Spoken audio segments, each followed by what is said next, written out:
அகரம் அறக்கட்டளை நிறுவனர் திரு சூர்யா அவர்கள். அனைவருக்கும் வணக்கம். ஒரு நாட்டுப்புற கதையிலிருந்து தொடங்க நினைக்கிறேன். ஒரு பழங்குடி இனத்து அப்பா தன் மகனை அழைத்து கொண்டு காட்டில் நடந்தார். வழியில் ஒரு யானை இறந்து கிடந்தது. அதை பார்த்த அதிர்ச்சி அடைந்த குழந்தை தன் தந்தையிடம் கேள்வி எழுப்பியது. யானை எப்படி இறந்ததுப்பா?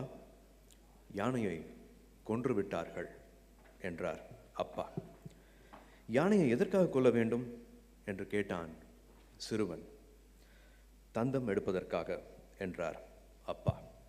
தந்தம் எடுத்து என்ன செய்வார்கள் என்ற குழந்தையின் கேள்விக்கு பெருமூச்சுடன் பதில் சொன்னார் அப்பா. யானையை கொன்று தந்தம் எடுத்து யானை பொம்மை செய்வார்கள். இதுதான் நம்மோட சுற்றுச்சூழலின் நிலை. இந்த உலகத்தில் 130 லட்சத்துக்கும் அதிகமான உயிரினங்கள் வாழ்கின்றன. அதில் ஓர் உயிரினம்தான் மனிதன். ஆனால் நாம் வாழ எதையும் செய்ய துணிந்து விட்டோம். முட்டையிலிருந்து என்ன வரும் என்று கேட்டதுக்கு ஆம்லேட்டு என்று பதில் சொல்லியிருக்கிறான் ஒரு பள்ளி மாணவன். முட்டைக்குள் ஓர் உயிர் வளரும் என்பதை நாம் பிள்ளைகளுக்கு உணர்த்தாமல் அதை வெறும் உணவுப் பொருளாக மட்டுமே அறிமுகப்படுத்துகிறோம்.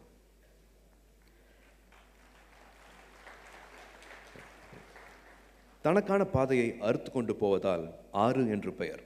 குளிக்க பயன்படுவது குளம். நீர் ஓடுவதால் நீரோடை. ஏர் பாசனத்திற்கு ஏரி. ஆழம் அளவிட முடியாமல் இருப்பதால் கடலுக்கு ஆழி என்று பெயர்.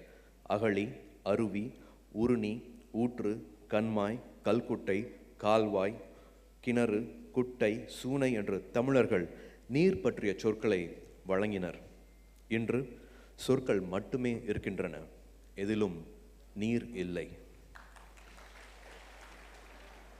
தமிழகத்தில் மட்டும் 40,000 ஏரிகள் இருந்ததாக சொல்கிறார் நம்மாழ்வார். இன்று பாதி ஏரிகள் இருந்த தடம் தெரியவில்லை.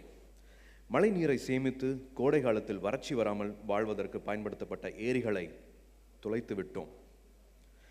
மனிதர்கள் இல்லாமல் பறவைகளால் வாழ்ந்துவிட முடியும். மனிதர்கள் இல்லாமல் பறவைகளால் வாழ்ந்துவிட முடியும்.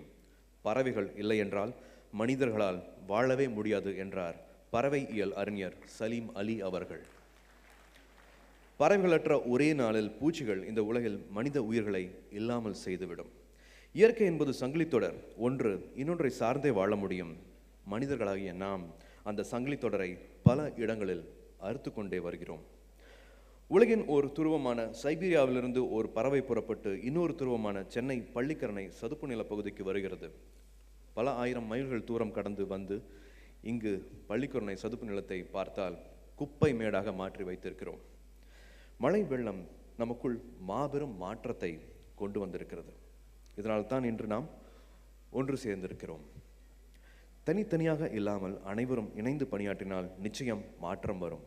இங்கு வந்திருக்கிற அனைவருக்கும் உள்ள ஓர் ஒற்றுமை, இங்குள்ள அனைவருமே மனித நேயர்கள், நல்ல மாற்றங்களின் தூதுவர்கள்.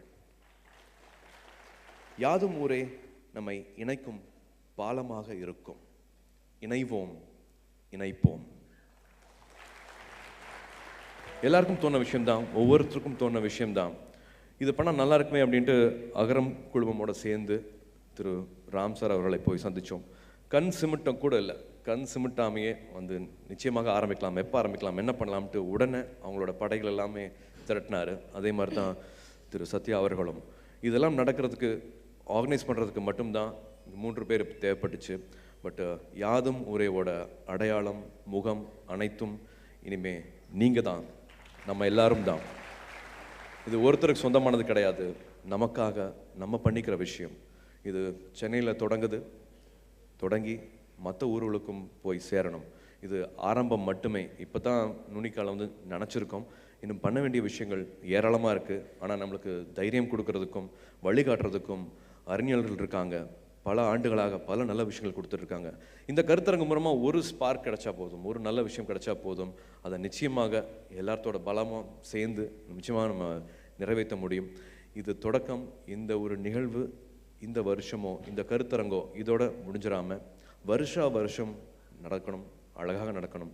திரு ராஜேந்திர சிங் அவர்களே வந்திருக்காங்க. எனக்கு ரொம்ப ரொம்ப சந்தோஷமாக இருக்குது. The waterman of India is with us. வேறு என்ன வேணும்? அடுத்த படிக்கு தைரியமாக எடுத்து வைக்கலாம். தேங்க்யூ.